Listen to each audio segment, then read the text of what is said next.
After rain postponed yesterday's game, Game 3 of the World Series starts in just a few hours. The weather is clear in Philly right now, and that's where we find our own Matt Musil. Hey, Matt.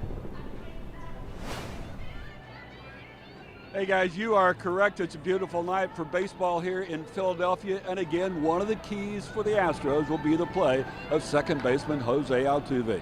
He broke out of his hitting slump in Game 2. He got 3 hits. They need that again tonight. And as it turns out, one of the guys who's always believed in José Altuve is a current resident of Philadelphia.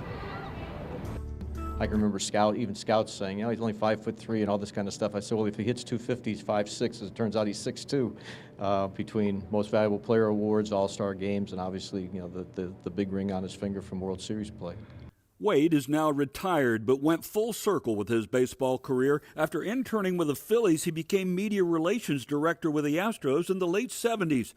He famously convinced the late J.R. Richard to pose holding 8 baseballs in one hand. He later served as general manager of both the Phillies and the Astros, drafting players like Cole Hamels with the Phillies, Dallas Keuchel, and George Springer with the Astros.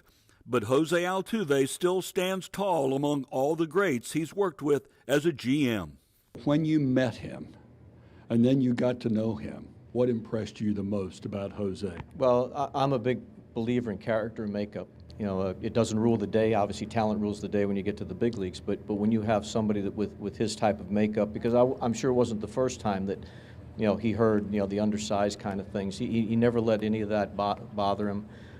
There were certainly leadership qualities there that you could see even as a kid. You know, all the challenges of skipping AAA, getting to the big leagues. But you know, you saw that the type of guy that was made right and wasn't going to be overwhelmed by the circumstance, and you know, obviously he's proven that now in the biggest stages you can possibly have as a Major League Baseball player, and has acquitted himself, you know, very well and represented not only the Astros but the city of Houston very well.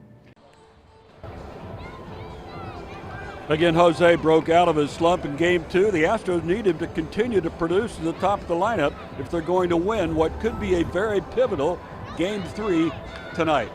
And what I love about José Altuve, well, many things, but I really love the fact that he's been inspiring kids of all shapes and sizes ever since he donned that Houston Astros uniform.